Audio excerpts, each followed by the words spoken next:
This is a new Panasonic Lumix S5II, a 24 megapixel full frame camera that has some amazing features, especially in the video department, and also has brand new phase detect autofocus that is supposed to rival the best in the industry.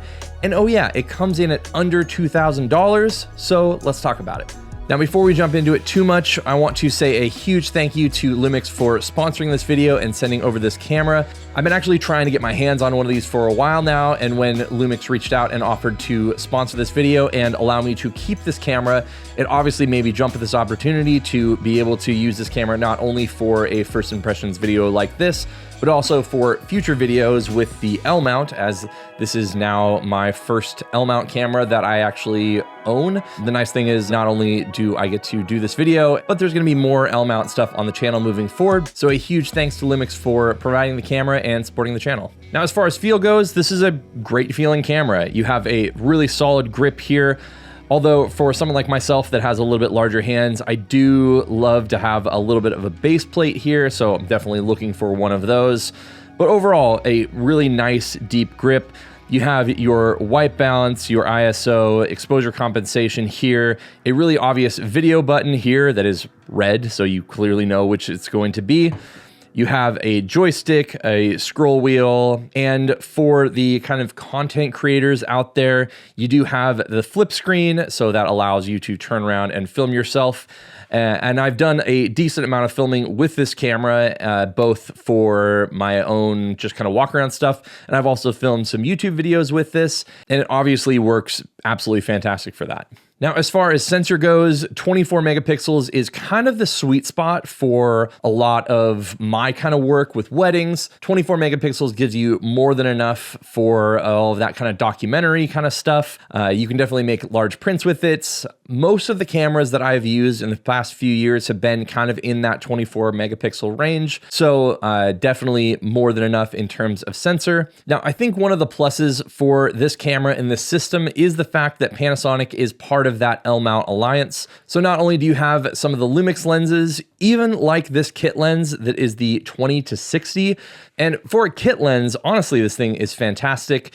I use the 20mm a lot more than I anticipated, but that kind of range where you're getting 20-60 is pretty darn good. Most cameras, I'm not really into buying a kit lens, but this one is definitely worth it. Now, as far as stills go, the standout feature in this camera really is that phase detect autofocus. And while this 20-60 kit lens is the only lens that I've used on this one so far, this thing is definitely tracking really, really well. I have zero issues with it so far, so I'm pretty darn confident that it would be more than good enough for professional work. Now, even a photo camera that had this autofocus at under $2,000 is fantastic, but I think where this camera really, really shines is in the video department. The first and most notable thing about this is the 6K open gate recording. If you've never heard of the concept of open gate, it's the ability to just record the entire sensor.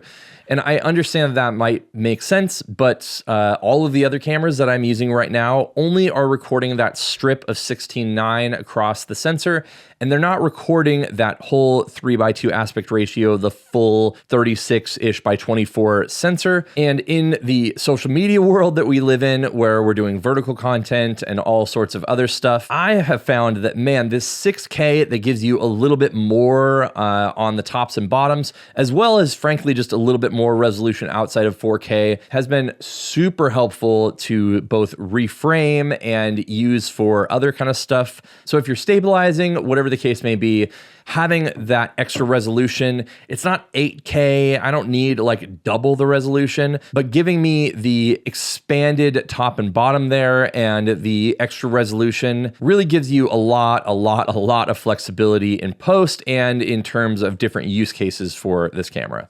All right, a couple things I forgot to mention. First off, I wanted to show actually how the open gate looks. So you're getting the 3:2 aspect ratio, which gives you a lot more space to crop. You can see there's definitely a lot more space here on the table, as well as some more space above my head. Partially that's based on the focal length, but also just the fact that you're getting a little bit more up and down there. You're getting a lot more resolution. So when I pull all the way out and then kind of crop back in, you can see that there's more space. Also wanted to show the eye detect autofocus here. It's a little bit weird because you're using an HDMI recorder to show this, but obviously it's grabbing my eye and this kind of stuff. And I always forget to mention this, but if this did help in any purchasing decisions for you, you can find this thing on Amazon, and in most places you can get it shipped to your door in 2 days and start making videos just like this one. The other thing that I've been super interested in is, sure, shooting vertical video is whatever. We can use it for Reels and TikToks and all that kind of stuff. But when you're shooting it in 3:2 aspect ratio, you're getting a lot more of the sides.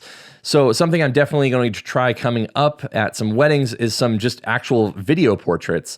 So I'm able to shoot some video portraits in a 3:2 aspect ratio that gives me a little bit further on the sides. And getting that in a 6K resolution would actually give me enough resolution to also print those images. So it's definitely something that if you're considering doing some hybrid stuff, could be a really, really interesting thing going forward. Now, not only do you get things like 6K open gate, but you get things like 48 frames a second and 60 frames a second in 4K. You also get things like shutter angle, which allows you to keep your shutter speed at a consistent rate no matter what frame rate you're using. And I still don't know why other companies aren't doing this, but it is definitely something that if you're doing a lot of video work, it makes switching between all of those different frame rates super easy and super consistent. Now, I know a few of you are going to ask about how this thing adapts with Leica M glass, and I am very happy to say that it works really, really great. So I've done a few things with this on the 50mm f/0.95, as well as a lens that doesn't work as well on some other manufacturers' cameras.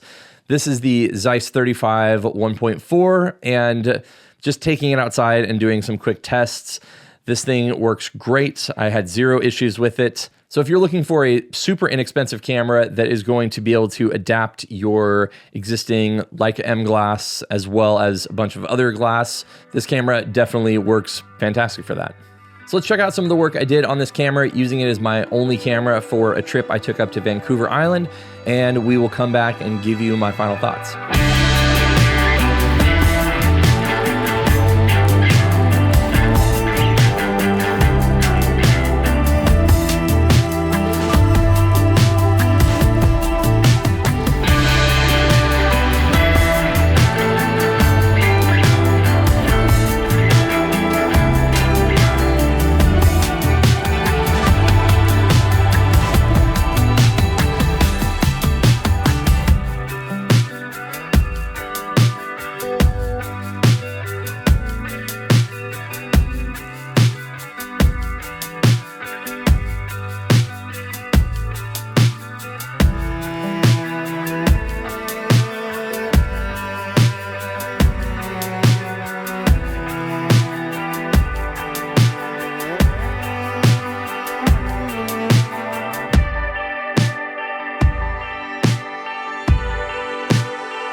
So this thing is definitely a beast. It does great in photo, it does great in video. Obviously, it has a ton of features that my other cameras don't have, which I'm pretty excited about in terms of the whole video world. The open gate 3:2 aspect ratio gives me all of what I need for different aspect ratios and social media, and is probably actually going to end up being my main talking head camera for this kind of stuff, just so I can use that extra resolution. And the fact that it comes in at under $2,000 really makes this super competitive. And the fact that this comes in the ecosystem of the L mount gives me access to all of the Leica lenses from the SL system, as well as all of the Sigma lenses, which I definitely love as well. So the whole ecosystem here, beyond even just the Lumix stuff, gives you a huge plethora of lenses, which if you follow the channel for a while, you know that the ecosystem that a camera belongs to is super, super important. So let me know if you have any questions in the comments down below. Thanks again to Lumix for sponsoring this video, and I will see you all in the next one.